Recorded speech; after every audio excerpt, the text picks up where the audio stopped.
안녕하세요. 사연 많은 유튜브 구독자 여러분.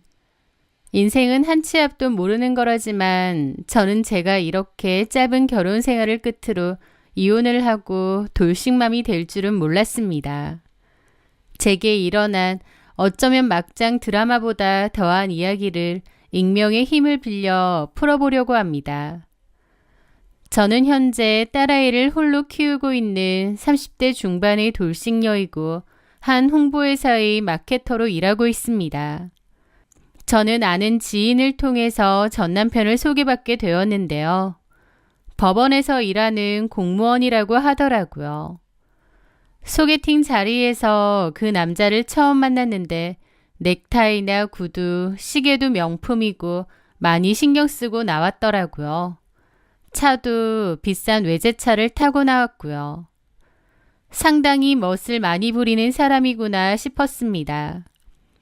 그런데 다소 가벼워 보이는 첫인상과 달리 대화를 해보니 생각도 깊고 또 마음의 상처도 있는 사람이었어요.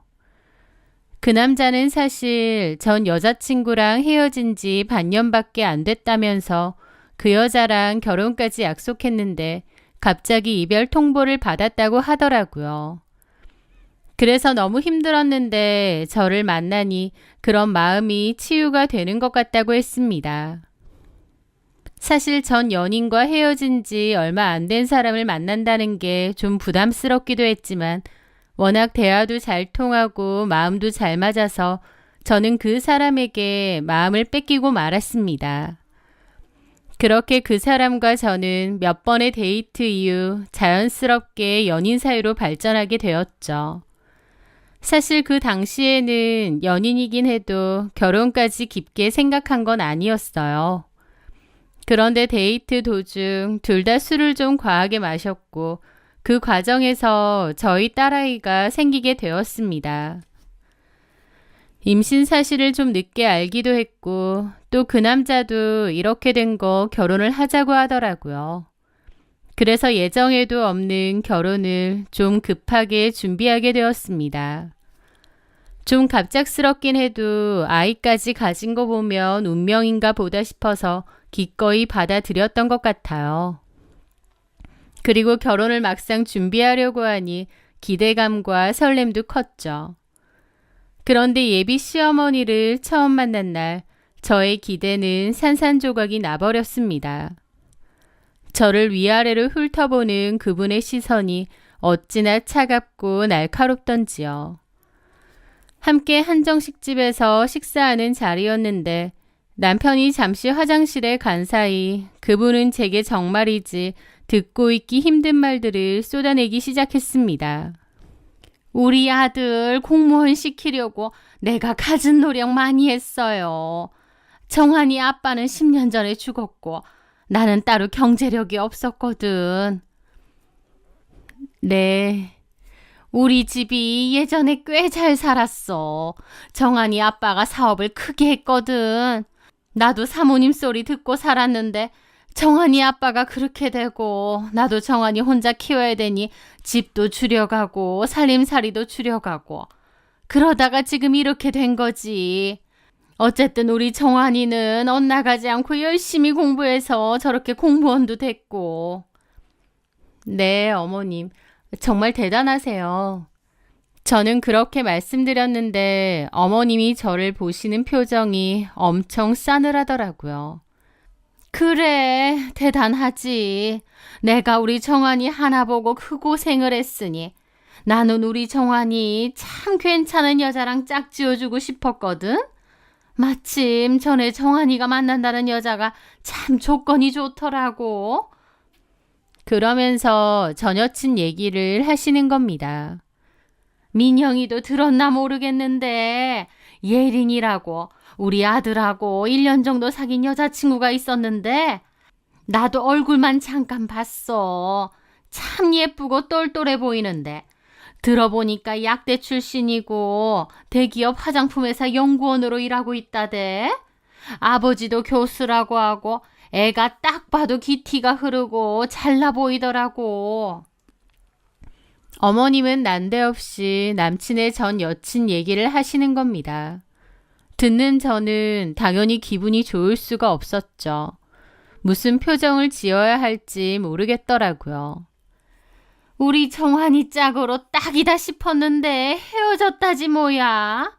그런데 갑자기 그 뒤에 민영이가 임신했다고 결혼하겠다고 그러대. 내가 솔직하게 한마디 하겠는데 민혁이는 결혼에 있어서 두 사람 수준이 맞다고 생각해? 네? 우리 정환이는 학교도 명문대 나오고 법원 공무원으로 일하잖아.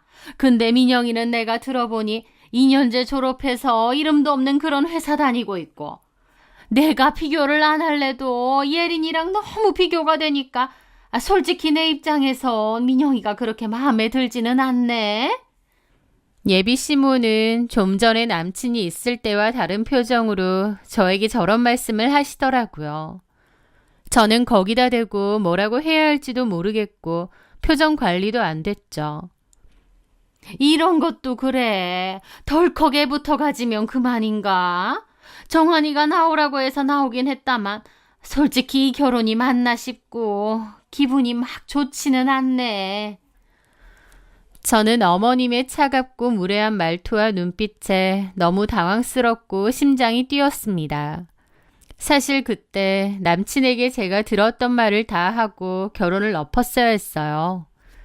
전 여자친구랑 대놓고 비교하시는데 제가 그런 결혼을 왜 해야 하나요?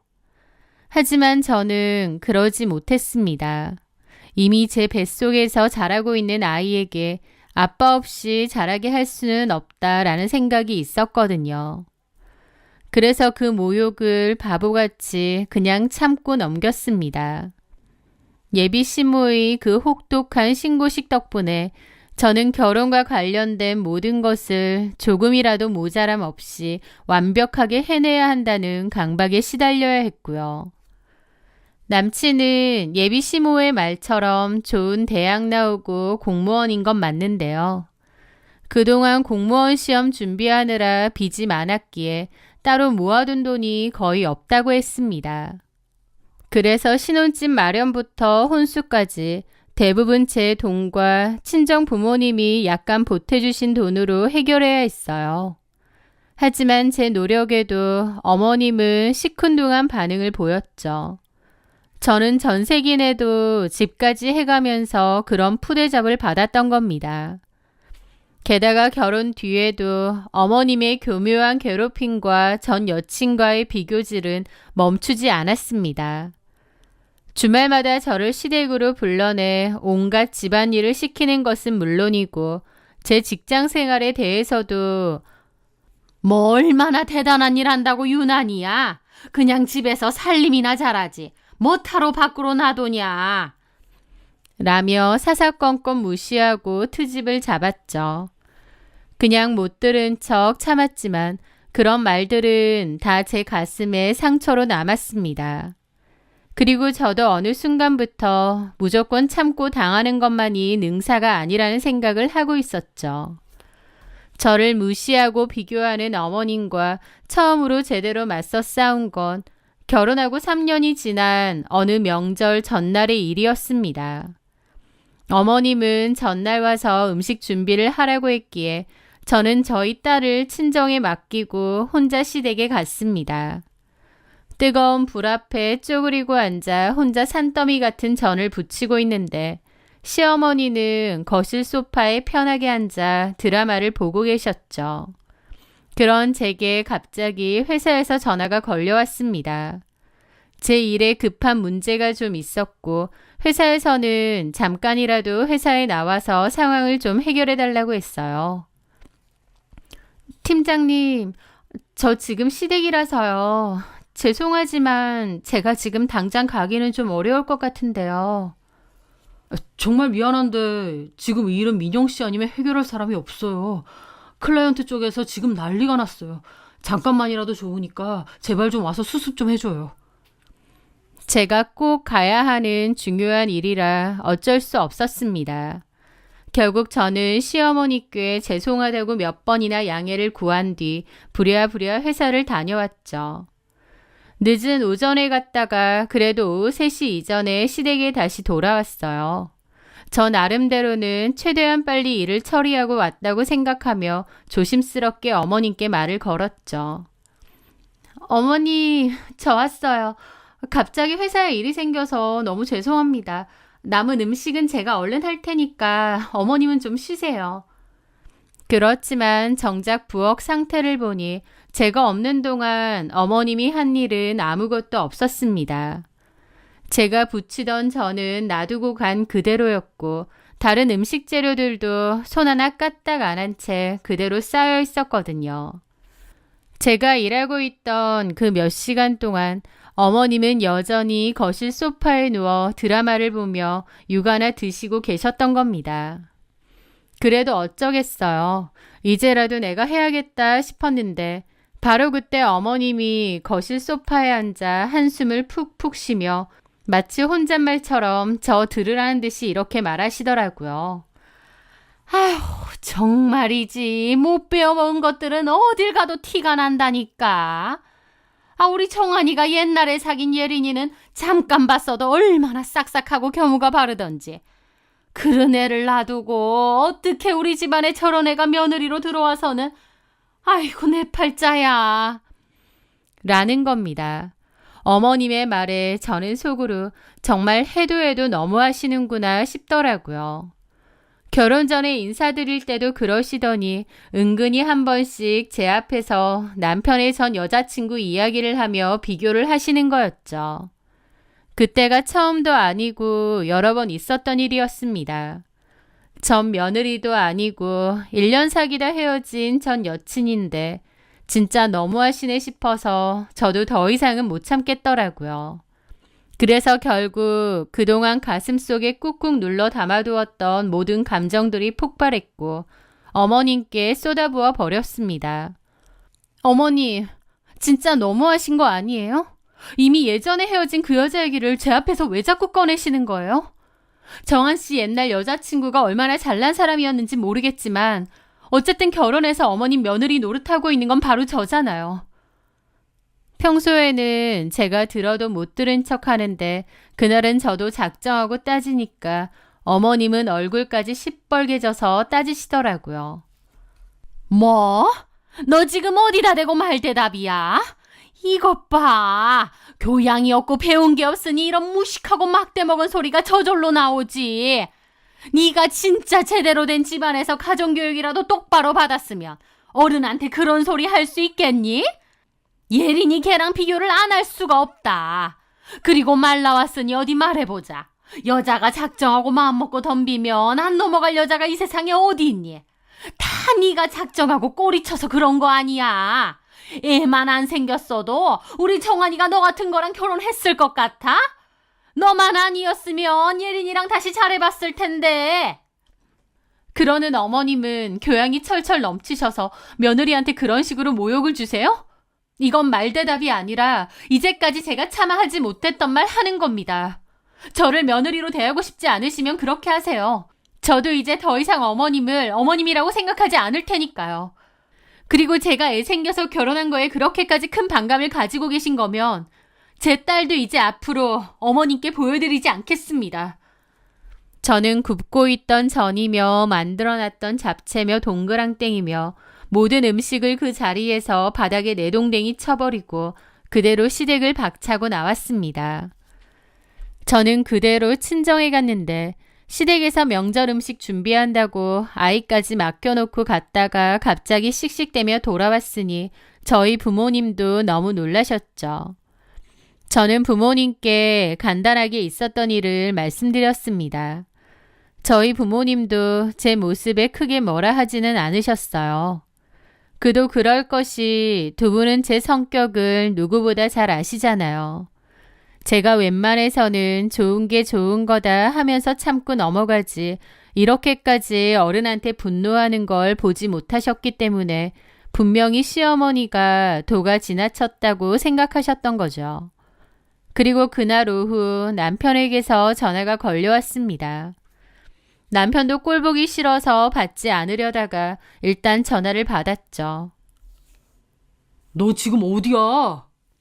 나 친정에 왔어. 친정에 왜? 갑자기 명절 음식 준비하다 말고 그냥 가버렸다며? 라는 겁니다.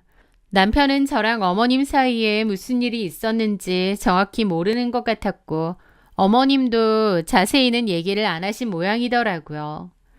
자기 엄마가 어떤지 저한테 평소에 무슨 말을 하는지 알면서 제 걱정은커녕 다짜고짜 저에게 화부터 내기에 바빴는데 그런 남편에게도 너무 화가 났죠. 어머님한테 안 들었어?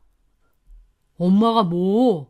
너 엄마한테 잔소리 좀 들었다고 지금 삐쳐서 친정 가 있는 거야?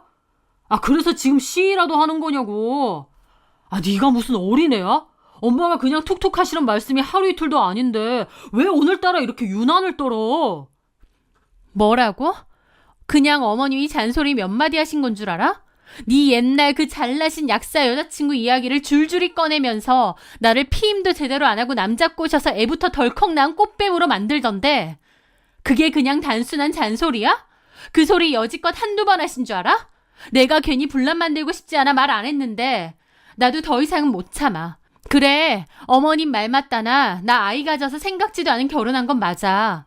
하지만 그랬기 때문에 어머님한테 조금이라도 더 잘 보이려고 며느리 도리 다 하려고 얼마나 애 많이 썼는지 몰라? 그런데도 어머님은 계속 나한테 이런 식이잖아. 네 태도도 문제야. 네 와이프가 그런 모욕적인 소리를 듣고 있는데 매번 모르는 척 남의 집 불구경하듯이. 진짜 이럴 거면 나랑 결혼 왜 한 거야? 제 말에 남편도 적잖이 놀랐는지 잠시 폰 너머로 아무 말도 없더군요. 이제껏 어머님은 은근하게 저를 무시하고 싫어하는 티를 냈는데 남편도 아예 몰랐던 건 아니거든요. 그런데도 남편은 마치 아무런 말도 듣지 않은 것처럼 늘 모른 척 외면했었죠. 저도 그냥 속으로만 삭히고 혼자 참고 그랬는데 그날 완전히 터져서 이야기를 하다 보니 무심하고 이기적인 남편에게도 울컥 화가 치밀더라고요. 남편은 제 분노에 잠시 머뭇거리나 싶더니 이내 저를 어르듯이 말했습니다. 물론 엄마도 잘못하셨지. 아, 근데 자기가 그냥 적당히 넘기면 될 일이잖아. 별 의미 없이 하시는 말씀인데 그걸 가지고 뭘 그렇게 예민하게 반응해. 그리고 그렇게 다짜고짜 전부치다 말고 집을 나가고 그래? 엄마가 뭐라 생각하든지 어쨌든 나는 너랑 살고 있잖아. 원래 우리 엄마 잔소리랑 불평불만이 많으신 분이고 나도 엄마 잔소리가 뭐 별거 아니라고 생각해서 별다른 조치를 안 한 것뿐이야.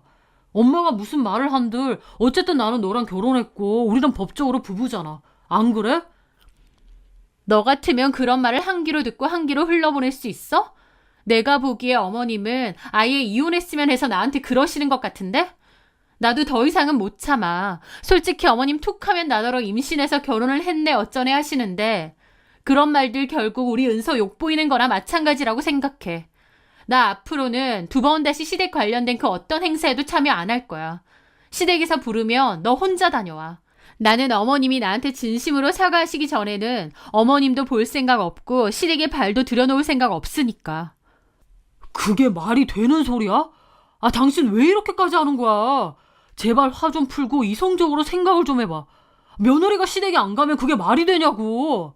우리 집에 뭐 식구가 많은 것도 아니고 달랑 엄마랑 나뿐인데 엄마 비위 적당히 맞추는 게 그렇게까지 어려운 일이야?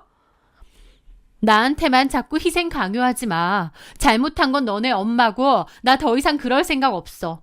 뭐라고 하든 차라리 이혼을 하면 했지. 나 어머님 다시는 안 봐. 결국 남편은 아무 말도 하지 않더라고요.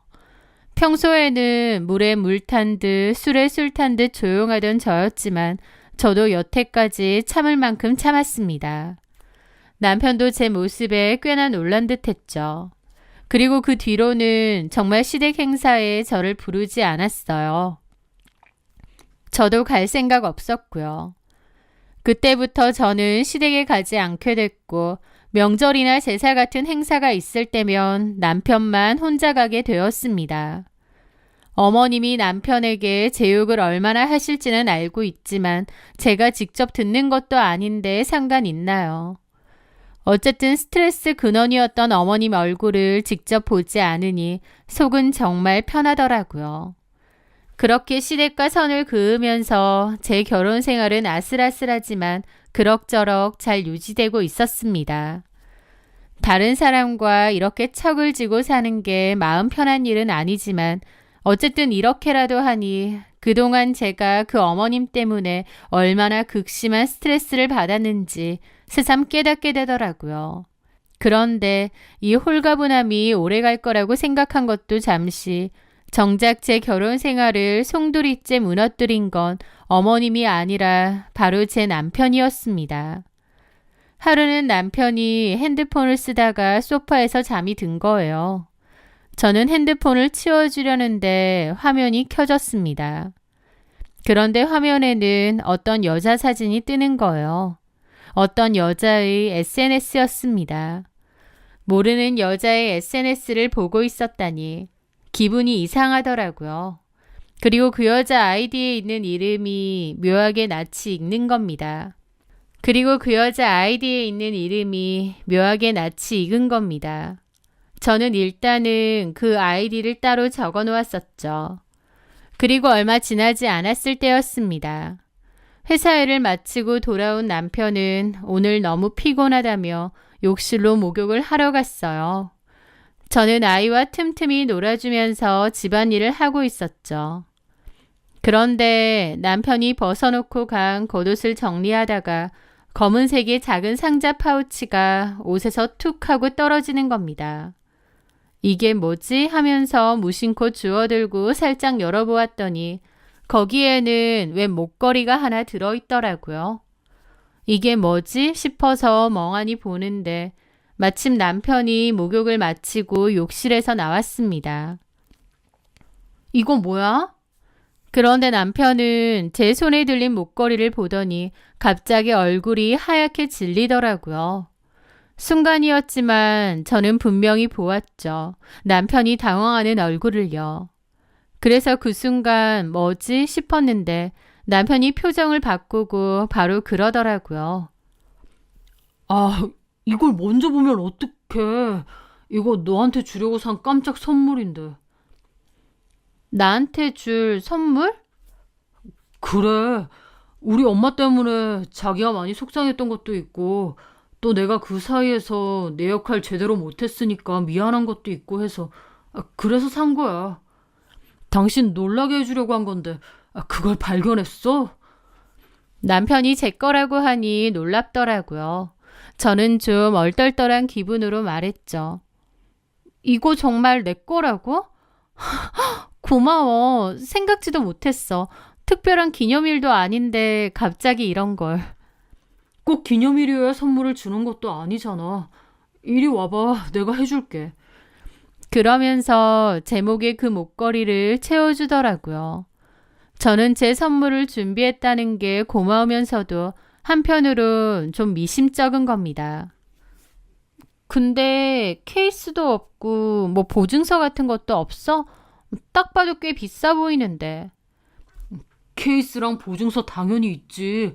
근데 서프라이즈로 주려고 했는데 케이스에다 넣어오면 바로 들키잖아. 그래서 일부러 그랬지. 회사에 두고 왔는데 다음에 가져다 줄게. 어때? 마음에 들어? 거울 한번 봐봐. 저는 남편에게 이끌려 거울 앞에 섰습니다. 예쁘더라고요. 그리고 저를 위해서 선물을 샀다는 남편의 마음이 고맙기도 하고요. 고마워. 이쁘다. 잘 어울리네. 남편은 그때 어딘가 모르게 뜨뜨미지근한 표정이 스쳤지만 애써 그런 것까진 신경 쓰지 않았습니다. 지금 생각해보면 서프라이즈 선물이 먼저 들켜서 아쉬워하는 사람의 모습이 아니었는데 그때 저는 그냥 기분 좋게 그 상황을 넘어갔던 거죠.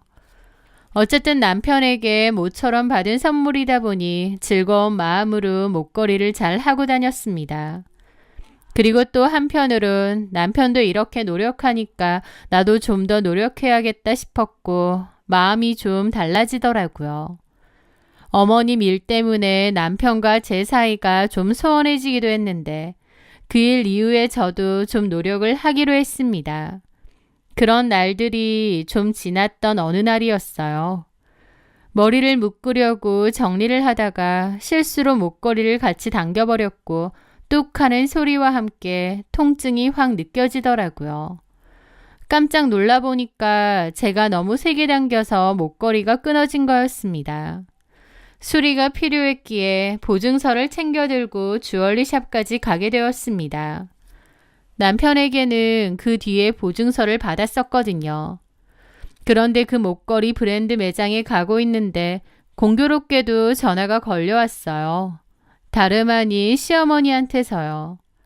그때 그 사건 이후로 따로 연락은 안 했는데 그날 전화가 왔더라고요. 저는 고민하다가 받지 않았습니다. 그런데 그때부터 끊임없이 연달아서 계속 전화가 걸려오더라고요. 혹시 무슨 일이 있으신가 싶기도 했던 저는 마지못해 전화를 받았습니다. 네, 어머님. 안녕하세요. 넌 전화를 왜 이렇게 안 받니? 그 사건 이후로 제가 찾아가지 않고 연락도 안 한다고 분명 말씀드렸는데 아무 일도 없었던 것 마냥 저렇게 말하시더라고요. 지금 밖에 나와 있어서요. 그런데 무슨 일로 전화하셨어요? 네가 시댁에 오지 않는다고 했지만 그렇다고 네가 우리 집안 며느리가 아닌 건 아니잖니? 갑자기 그러시는 겁니다.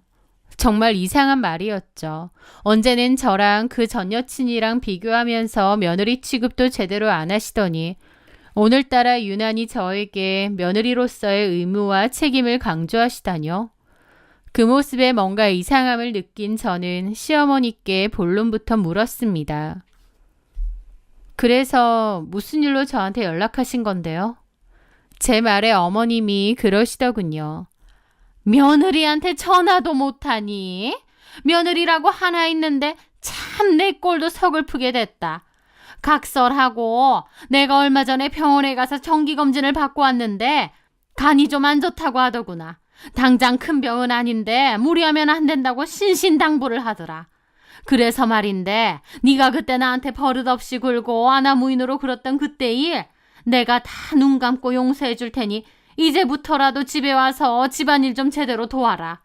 맨날 오라는 건 아니고 2, 3일에 한 번씩 와서 청소 간단하게 좀 하고 밑반찬도 좀 해놓고 가고 그 정도는 네가 좀 해야 되지 않겠니? 명색이 며느리인데? 라는데 입이 떡 벌어졌습니다. 그때 저한테 그렇게 하신 거 사과하시려고 전화한 것도 아니고 당신 몸 아프니 집에 와서 집안일 좀 해달라고요. 와, 저를 얼마나 무시하고 있는 건지 기가 막히고 화가 나더라고요. 어머님, 저 어머님 안 뵙고 시댁에도 다시는 안 간다고 하지 않았나요? 그때 어머님이 저에게 함부로 말하신 거 사과하려고 전화하신 것도 아니고 어머님 집에 와서 집안일 하라고요? 어머님 정말 너무하시는 거 아니에요? 어머님은 도대체 저를 어떻게 생각하시는 거예요? 야, 너도 적당히 해. 내가 정원이 봐서 네 그따위 행동 눈 감아주고 있는 거야. 다른 집 같았어 봐. 진작 쫓아가서 네 머리채 잡았어. 어디서지 기분 나쁘다고 시댁도 안 오네. 시어머니도 안 보내. 그러고 있어. 네가 이러니까 내가 가정교육 얘기를 하는 거야. 그리고 시어머니가 아프다는데 어머님 괜찮으세요? 저 때문에 죄송해요. 그러지는 못할 망정. 뭐가 어째? 제가 뭘 죄송해야 되는데요? 저한테 비교되는 말 하시고 전 여자친구랑 비교한 건 어머님이신데요. 며느리도 자식이라고 했다. 너 시어머니한테 그 정도도 안 하려고 하니? 저 말고 진짜 자식한테 시키시면 되잖아요. 필요한 거 있을 때 정한 씨한테 직접 말씀하세요. 뭐가 어째? 야! 내가 이렇게까지 다 용서해주고 기회를 준다고 하는데도 너 이따위로 나와? 너는 정말이지 하나부터 10까지 정이 안 간다. 네, 그러면 저 이런 일로 부르지 마세요. 저 이만 끊겠습니다. 그리고 집안일 해주실 분이 정 필요하시면 차라리 돈 주고 가사도우미 아주머니를 부르세요. 그게 어머님 건강에도 그리고 저희 관계에도 훨씬 더 도움이 될 것 같으니까요. 폰 너머로 빽빽거리며 악을 쓰는 어머님의 말을 무시하고 그대로 전화를 끊어버렸습니다. 그리고 너무나 화가 나고 신경질이 나서 곧바로 남편에게 전화를 걸었죠. 하지만 몇 통이나 걸었는데도 남편은 제 전화를 받지 않더군요. 저는 속이 부글부글했지만 일단은 제 손에 있는 목걸이부터 고치기 위해 주얼리 샵으로 들어갔습니다. 저는 직원에게 목걸이를 보여주며 고장난 부분을 수리 맡기려고 한다고 말했어요. 그런데 목걸이를 받아든 그 직원이 제 목걸이를 보더니 저를 이상한 눈빛으로 훑어보기 시작하더라고요. 저는 너무 황당했죠. 왜 그러세요? 죄송하지만 고객님, 이 목걸이 고객님이 직접 구매하신 건가요? 저는 너무 황당했습니다. 네? 그게 지금 무슨 말씀이세요?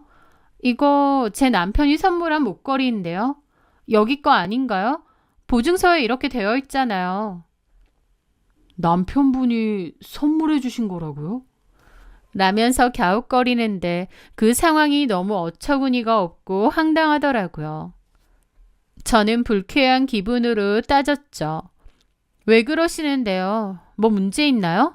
여기 게 아니에요? 혹시 가짜 그런 건가요?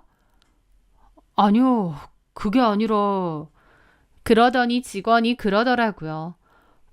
정말 죄송합니다, 고객님. 제가 잠시 착각을 했나 봐요. 정말 죄송합니다. 직원은 착각을 했다지만 제가 보기엔 착각 같지가 않았습니다. 뭐 하시는 거예요? 분명히 제 목걸이 보자마자 제 거 맞냐고 했잖아요. 제대로 대답 안 하시면 그냥 안 넘어갈 겁니다. 여기 본사의 직원분 행동에 대해서 정식으로 불만 제기할 생각이니까 똑바로 말씀하세요. 거의 협박이나 다름없는 제 단호한 말에 직원은 결국 울상을 지으며 자기가 알고 있는 모든 것을 전부 실토하더라고요. 정말 죄송합니다, 고객님. 사실은 이 목걸이 제가 두어 달 전에 판매했던 목걸이 같아서요. 이게 기성 제품이 아니라 커스텀 디자인을 좀 한 거라서 제가 못 알아볼 수가 없거든요. 게다가 여기 뒤편에 이니셜도 새겨져 있는데 제가 직접 주문받고 이니셜 각인까지 신청해 드린 건데. 라는 겁니다. 저는 깜짝 놀라서 그 직원에게서 목걸이를 가져왔어요. 정말 펜던트 밑에 이니셜이 새겨져 있는 겁니다. 그건 제 남편 이름도 제 이름의 이니셜도 아니었고요. 저는 뜨악했죠. 이 직원은 분명히 두어 달 전에 한 손님에게 이 목걸이를 팔았고 기존 제품이 아니라 커스텀 디자인을 했다고 했습니다. 거기다 이니셜 각인까지 했고요. 그런데 그 고객이 아니라 뜬금없이 제가 와서 목걸이를 수리해 달라고 하니까 이 직원 입장에선 제가 목걸이를 훔친 도둑처럼 보였겠죠. 저는 당황스러운 기분으로 그 직원에게 물었습니다. 이 목걸이 산 사람이 혼자 왔나요? 아니면 누구랑 같이 왔나요? 그 손님분은 원래는 혼자 오시는 분인데 이거 사실 땐 다른 분이랑 같이 오셨어요. 저는 황급히 제 핸드폰 사진첩에 있는 남편 사진을 보여주었습니다. 설마 이 사람이요? 직원이 사진을 보더니 잠깐 고개를 갸웃하더라고요. 정확히는 기억이 안 나는데 맞으신 것 같기도 하고. 저는 그 순간 머릿속에 어떤 생각 하나가 확 스쳤습니다. 본능적으로요. 설마 하는 기분으로 남편의 전 여친 SNS 계정을 열었습니다. 그리고 전 여친 사진을 보여줬죠. 설마 그 고객님이란 분이 이 여자인가요? 그 순간 직원이 놀라더라고요. 맞는 것 같은데. 저는 그 순간 머리로 뜨거운 피가 순식간에 역류하며 열이 오르는 것을 느낄 수 있었습니다. 온몸이 주체할 수 없을 정도로 부들부들 떨렸죠. 참을 수 없는 배신감과 분노, 그리고 형연할 수 없는 모멸감 때문에요. 남편은 저랑 결혼하고 나서도 전 여자친구와 몰래 만나고 있었던 겁니다. 이 목걸이도 제가 아니라 이 여자한테 준 거고요. 제가 그 자리에서 너무 놀라 서 있었고 그 직원과 다른 직원들은 이상하다는 듯 저를 쳐다보더라고요. 저는 그 상황이 얼마나 수치스럽고 부끄럽던지 쥐구멍에라도 숨고 싶은 심정이었습니다. 저는 그 목걸이를 챙겨들고 알겠다며 황급히 그 매장을 벗어났어요. 그렇게 돌아오면서 이를 갈았습니다. 배신을 당했다는 생각에 온몸이 미친 듯이 떨려오더라고요. 시어머니가 그렇게 전여친 타령을 했는데 남편까지도 그 여자랑 저 몰래 만나고 있었던 겁니다. 기가 막히더라고요. 저는 모든 증거를 찾아내고 절대 용서하지 않겠다고 다짐했습니다. 그날 저녁 저는 남편을 기다리고 있었습니다. 그런데 남편은 밤이 깊어지도록 들어오지 않더군요. 자정이 다 돼서야 휴대폰으로 메시지가 하나 띡 하고 오더라고요. 오늘 급한 일 생겨서 본가에서 잘 거야. 내일 아침에 바로 출근할게. 그 순간 감이 오더군요. 자기가 지금 바람 피우는 사실을 내가 눈치챘다는 걸요.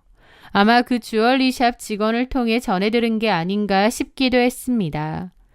저는 남편의 그런 비겁한 행동이 너무나 괘씸해서 도저히 참을 수가 없었습니다.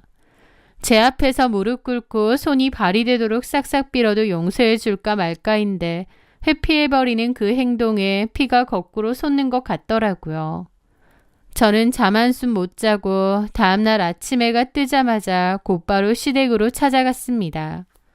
그런데 시댁으로 가니 어머님은 아무것도 모르시는지 제가 어제 당신이 시킨 대로 본인 병수발을 들러온 줄 아시더라고요. 어제 그 난리를 치더니 그래도 좀 걸리긴 했나 보지? 저는 어머님 말을 무시하고 주변을 둘러봤습니다. 남편은 역시나 없더라고요. 이 집에 왔다는 것도 거짓말인 듯 했죠. 너무하니? 혹시 어머님도 이미 다 알고 계셨나요? 뭘? 어머님 아들이 지금 다른 여자랑 바람 피우고 있는 거요. 뭐? 그게 지금 갑자기 무슨 소리야? 우리 정환이가 바람을 피워? 말도 안 되는 소리 하지 마라. 우리 정환이 그런 애 아니다. 만에 하나 그랬다면 그건 너 때문이고. 어쩌면 이렇게까지 아들 사랑이 극진하고 맹목적인지 아들이 바람을 폈어도 그 모든 원인 제공자는 바로 너다라고 말하는 그 모습이 참으로 기가 막히더라고요. 바람이라니! 너 제대로 알아본 거 맞아? 정한이한테 물어봤어? 물어볼 필요가 뭐가 있나요? 제가 이미 다 알고 있는데. 어머님 아들 비겁하게 집에도 안 들어오더라고요. 시댁에서 잔다고 하던데 어제 이곳에도 안 온 걸 보면 누구랑 같이 있었는지는 안 봐도 답이 뻔히 나오네요. 어머님 축하드려요. 뭘 축하해? 남편이랑 바람난 그 상간녀가 바로 어머님이 그렇게 사랑에 맞지 않던 박정환의 전 여자친구거든요. 뭐라고?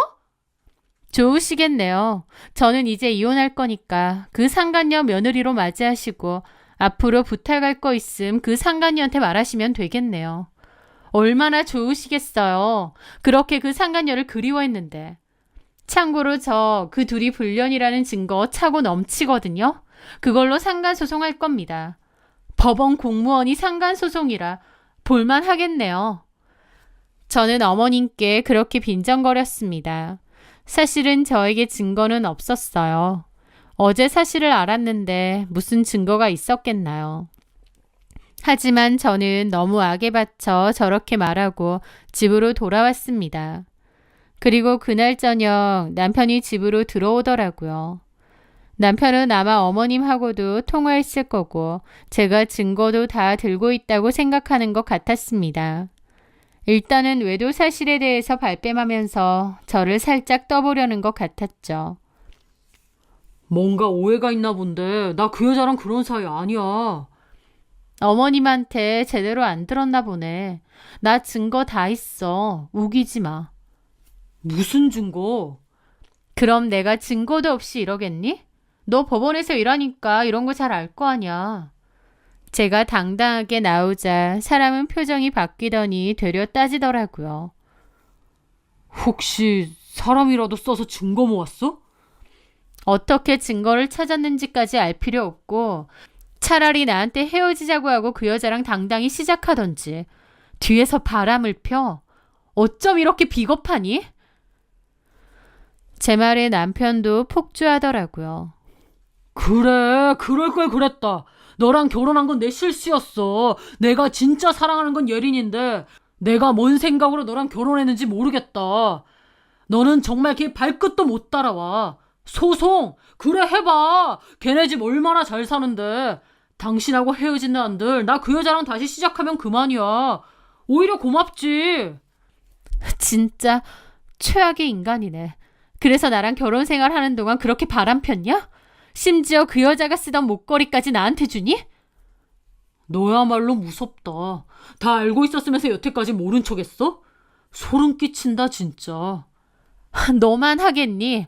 나도 너 같은 인간이랑 더 이상은 못 살아. 대신 상간소송 걸 거야. 나는 내가 그동안 당한 이 엄청난 정신적 고통까지 싹 다 포함해서 위자료 받아낼 거야. 그 돈 많은 상간녀한테 어디 대신 내달라고 하던지. 돈 많은 여자랑 바람펴서 이혼할 때도 아주 편하시겠어? 저는 남편 놈의 싸대기를 정말 한 대 시원하게 쳐주고 싶었지만 간신히 참았습니다. 그리고 저는 방에 들어가 떨리는 손으로 주머니 속에 있던 핸드폰 녹음을 껐습니다. 사실 저에게는 증거가 없었기 때문에 남편이 왔을 때 일부러 핸드폰 녹음을 했습니다. 일부러 유도를 좀 했고 남편이 자기 입으로 술술 바람피는 사실에 대해서 떠벌린 거죠. 저는 이걸 증거로 이용할 생각이었고요. 증거는 나왔지만 한편으론 너무 비참하고 마음이 아프더라고요. 내가 왜 이런 일을 당해야 되나 싶기도 하고요. 눈물 나기 힘들었지만 그래도 내가 할 수 있는 건 다 하겠다고 마음 먹었습니다. 그 후 저는 곧바로 이혼 소송 및 상간 소송을 준비했습니다.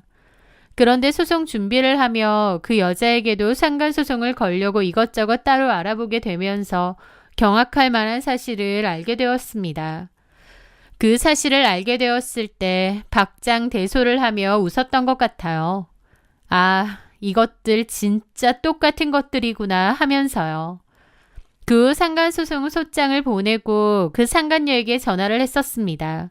소장 받았느냐고요. 그 상간녀도 아주 뻔뻔하게 나오더라고요.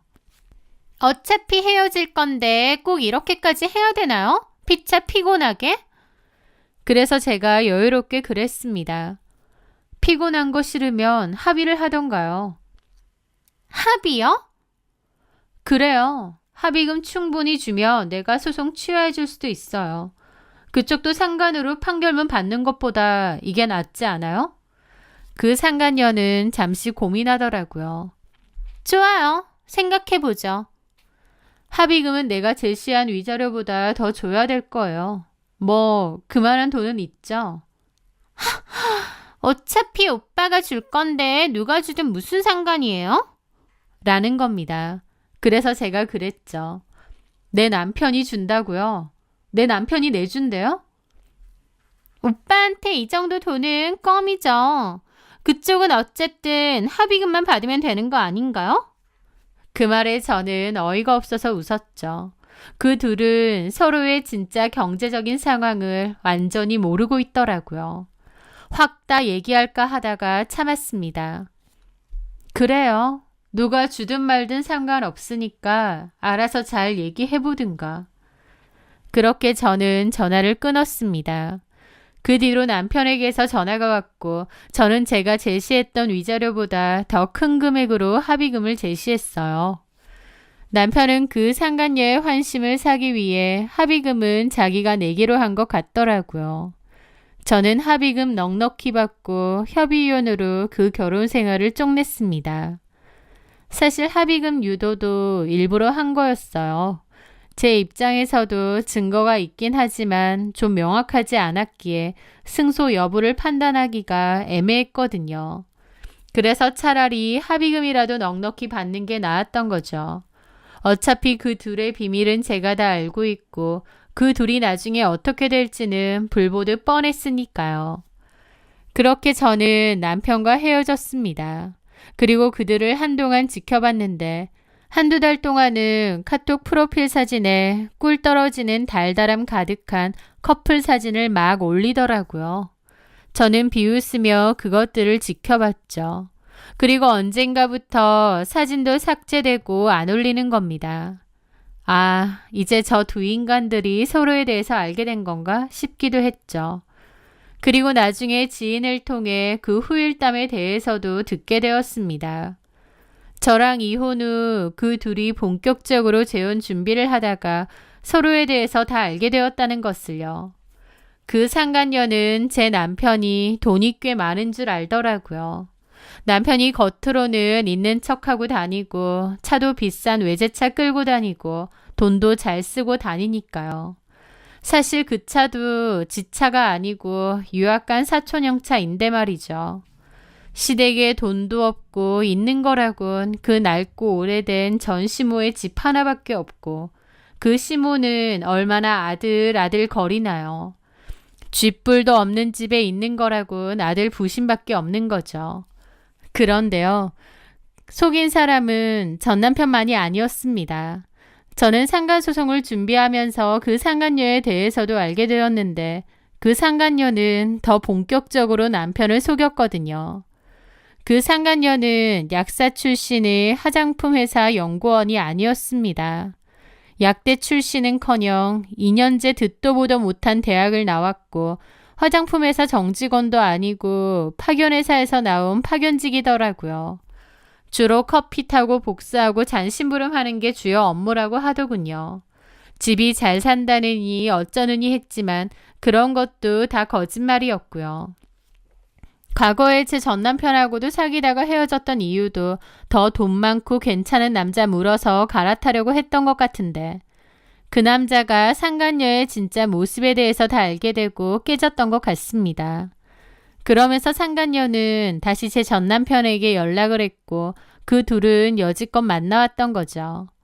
그러니까 서로 완전히 진실을 속이고 만났던 거고 또 서로 부자인 줄 알고 팔자 피려고 만났던 겁니다. 이게 얼마나 어이없고 우스운 코미디인가요? 저는 이혼 준비할 때 그 사실을 알았지만 그냥 모른 채 했습니다. 그리고 그 둘은 이제야 서로에 대한 실체를 알아차린 것 같았죠. 전 시모가 그렇게 아들의 전 여친을 아쉬워하면서 저를 비교해댔는데 지금은 어떤 표정을 지을지 직접 못 보는 게 아쉽더라고요. 어쨌든 전 남편은 강예린이 대기업 정직원 행세하면서 자신을 속였다고 생각해 강예린이 다니던 회사에 그 문제를 제기했나 보더라고요. 헤어지면 되지 그 와중에 그렇게까지 하는 전 남편도 진짜 구질구질하고 무서운 인간이구나 싶었습니다.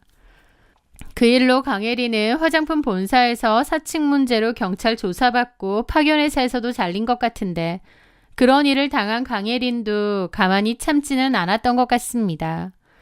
박정환 직장의 외도로 인해 이혼했다는 사실을 터뜨린 거죠. 박정환은 공공기관에서 일했기 때문에 공무원 품위유지 조건이 있는데요. 외도 문제가 불거지니 문제가 보통이 아니었죠. 그 일로 둘이서 눈에 쌍심지 켜고 피 튀기며 싸우는 모양인데 똥과 설사의 싸움이 아닌가 싶더라고요. 서로 팔자 피려고 불륜까지 저질렀는데 알고 보니 똑같은 인간들이었다는 걸 알게 된 기분이 어떨지 상상만 해도 너무 웃기더라고요. 게다가 사는 동안 툭하면 전 여친이랑 저를 비교하던 전 시모. 그렇게 그리워하고 아쉬워하던 전 여친이 완전 사기꾼이나 다름없었다 생각하니 전 시모의 꼴도 너무 우습더라고요. 그 뒤로 양육비 문제 때문에 어쩔 수 없이 전 남편을 몇 번 더 만났었는데 여전히 그 두 사람은 서로에게 책임을 떠넘기며 싸움 중이라고 했습니다. 직장에서도 징계를 먹고 주변에 소문까지 다 나서 너무 힘들다며 저한테 자신의 처량한 신세 한탄을 하던데 어이없는 웃음만 나오더라고요. 이혼 소송 후 저는 위자료 두둑하게 받고 딸아이 양육권도 가져와서 현재는 딸과 함께 새롭고 평화로운 삶을 시작하고 있어요. 전 남편의 그 지독한 배신의 영향이 너무나 컸던 탓에 아직까지 재혼 생각은 크게 없습니다. 아이를 위해서 아빠가 있었으면 좋겠다는 생각을 가끔 하기도 하지만 전 남편 같은 인간을 또 만날까봐 겁이 나서 엄두가 안 나네요. 또 남편 없어도 제 딸과 둘이서 행복하게 잘 살 수 있기도 하고요. 더 늦기 전에 그 이기적이고 파렴치한 남편놈과 헤어질 수 있어서 정말 천만다행이라는 생각을 해요. 이혼 초반에는 싱글맘으로 직장일 하랴 어린애 보랴 몸이 2개라도 모자랄 정도로 힘들 때도 많았습니다. 물론 경제적으로 아주 넉넉하지는 않지만 제 마음은 그 어느 때보다 더 평화롭고 자유로워진 것 같아요. 제가 가장 힘들었을 때 곁에서 묵묵히 저를 지탱해 주셨던 소중한 분들에게 진심으로 감사한 마음으로 하루하루를 살아가려 합니다. 끝까지 들어주셔서 정말 감사합니다.